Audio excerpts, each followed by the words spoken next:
12 hari, channel ini udah menuhin semua syarat monetisasi cuma dengan 3 video panjang.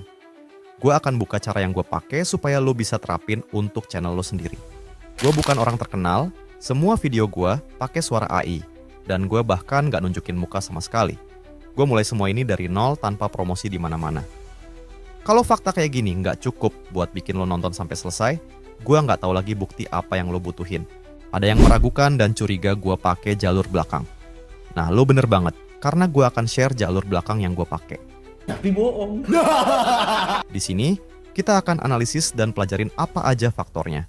Gue nggak akan share trik jalan pintas karena gue nggak ngerti dan nggak pakai cara itu. Kalau lo cari jalan pintas, channel ini bukan buat lo. Tapi kalau lo mau hidup dari internet di jangka panjang, gue akan ajarin semua ilmu gue buat lo. Gratis, tanpa biaya. Sebelum kita bongkar itu semua, kita mulai dulu dengan sebuah cerita pendek yang mengawali ini semua. Minimal biar kenal sama yang punya channel ini. Ada yang mengira kalau di balik channel ini ada orang besar. Jujur, gue baru pertama dengar nama-nama besar ini juga. Mungkin karena dikira suaranya mirip ya. Sekali lagi gue tegesin, ini bukan suara asli gue ya.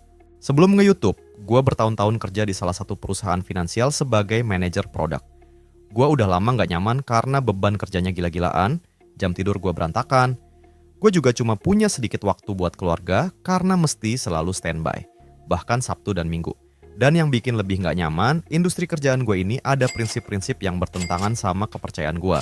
Suatu hari, karena gue gak tahu lagi harus gimana, kepentok kanan-kiri, gue kembali ke tempat yang gak mungkin nolak gue.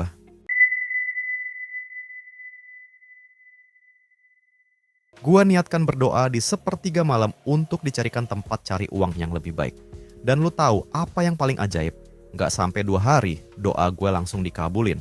Gue masih inget banget, gue doa di hari Rabu, dan hari Jumat doa gue terkabul. Hari Jumat itu, gue kena PHK. Alasannya pun gak masuk akal, dan banyak rekan kerja gue yang mempertanyakan hal itu. Anehnya, gue nggak merasa sedih sama sekali. Otak gue langsung mikir, ini barangkali proses untuk sampai ke rejeki yang lebih baik. Dan gue percaya, rejeki udah ditakar untuk masing-masing orang, termasuk gue. Nggak lama setelah itu, di beranda YouTube gue, lewat sebuah video luar negeri yang ceritain gimana cara dapat uang dari YouTube. Singkatnya, video itu ngajarin cara untuk bikin uang dari YouTube Shorts. Berhubung gue nganggur, gue jadi punya waktu untuk belajar. Waktu yang gue nggak akan punya kalau gue masih kerja kantoran. Di situ gue coba nonton, baca, dan praktek. Gue eksperimen sana-sini, konsisten upload, dan pelajarin cara kerja algoritma YouTube.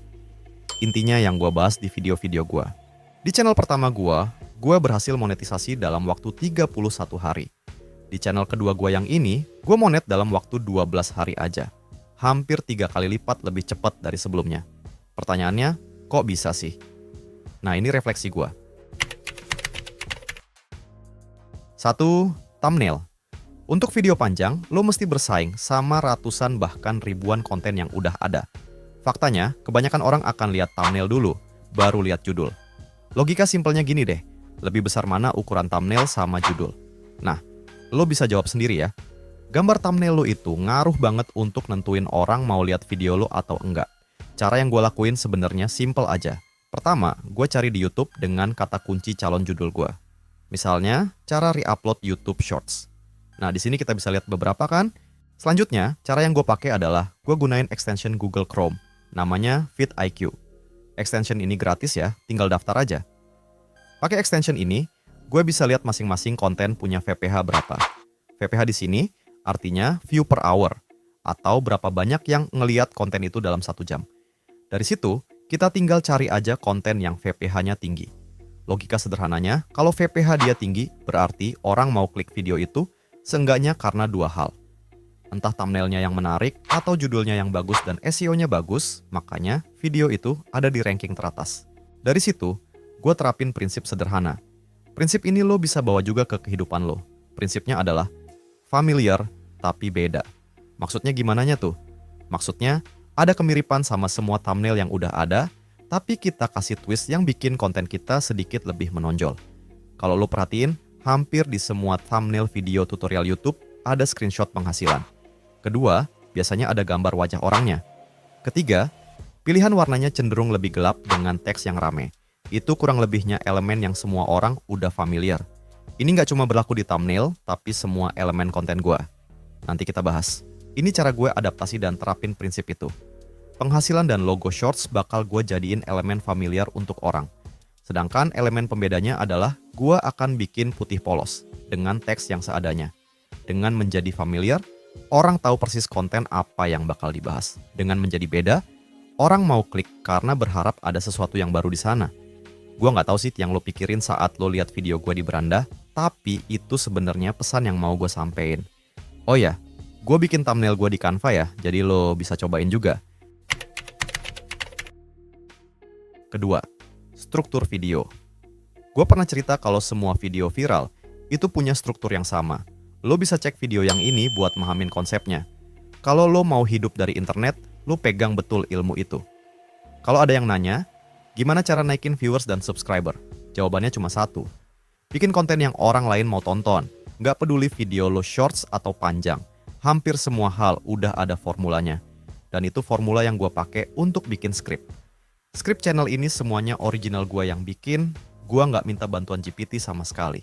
Jadi jangan ada yang tanyain prompt GPT untuk video panjang ya. Ketiga, khusus video panjang. Kata kunci yang kita taruh di thumbnail, judul, sama deskripsi itu penting banget. Lagi-lagi, gue pakai extension vidIQ, plugin Chrome gratis untuk cek video populer. Gue cek pencarian YouTube dengan video yang setema sama gue, dan gue cek video dengan VPH tinggi. Ini artinya videonya banyak ditonton orang. Kalau ditonton, berarti gue bisa nebeng angin viralitasnya. Gue bongkar ulang judul yang mereka pilih, dan gue tulis ulang.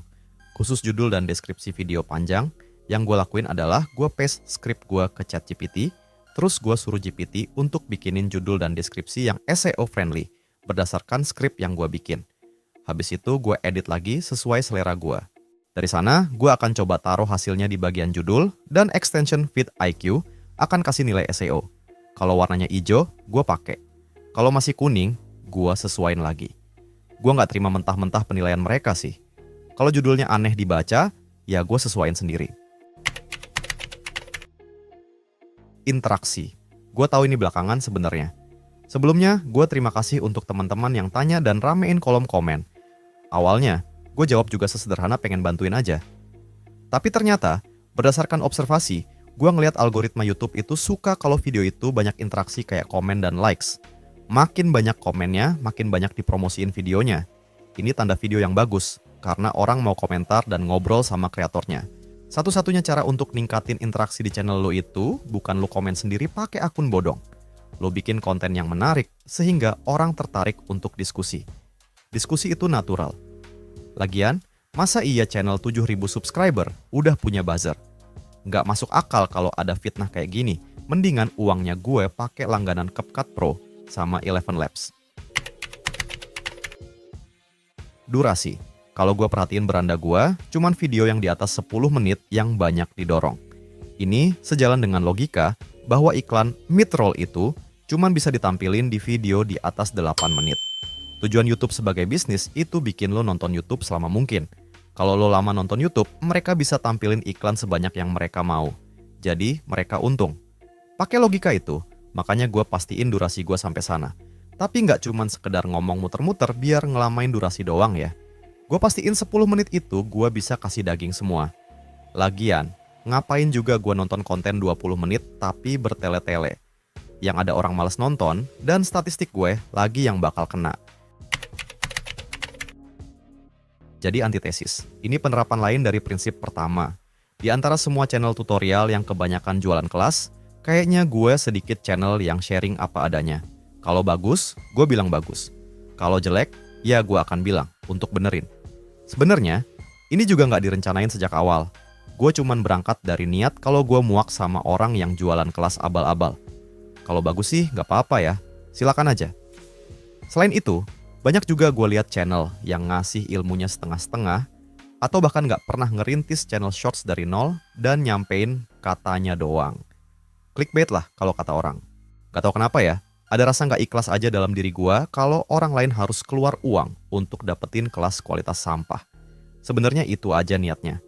Tapi belakangan gue baru sadar dari komentar-komentar yang gue terima. Mungkin itu jadi salah satu faktor kenapa orang memilih untuk nonton dan subscribe channel gue. Ini gue bilang mungkin ya, bisa jadi gue salah. Tapi semoga lo nangkep ya maksud gue. Jadi antitesis di topik yang lo pilih. Kalau yang lain bahas hewan laut, lo bahas hewan darat. Kalau yang lain gaming jago, lo gaming kocak. Kalau yang lain bahas quotes motivasi, lo bikin quotes kocak yang bikin orang nggak semangat. Ini soal jadi berbeda. Di video ini, gue mau terima kasih buat teman-teman HDI yang udah mau dukung channel ini dengan jadi member. Ini ngebantu gue banget untuk langganan CapCut Pro dan Eleven Labs, supaya gue bisa lebih sering bikin konten. Soalnya, video panjang cukup boros kuota voiceover. Untuk yang udah nonton dan ngebesarin channel ini, gue juga mau bilang makasih banget. Gue banyak terima doa baik, dan gue cuman bisa bantu dengan balas komentar dan jawabin pertanyaan kalian. Gue cuman minta imbalan dalam bentuk doa baik lain, siapa tahu doa kalian lebih didengar dari doa gue sendiri. Untuk penutup, gue sih merasa hampir semua topik besar di YouTube ini udah gue bahas dan jelasin. Menurut kalian, apalagi kebingungan yang kalian rasa belum kejawab di video gue? Nanti gue pertimbangin untuk bikin videonya. Itu aja buat video kali ini. Minimal jadi rupiah, maksimal jadi amal jariah. Sampai ketemu lagi.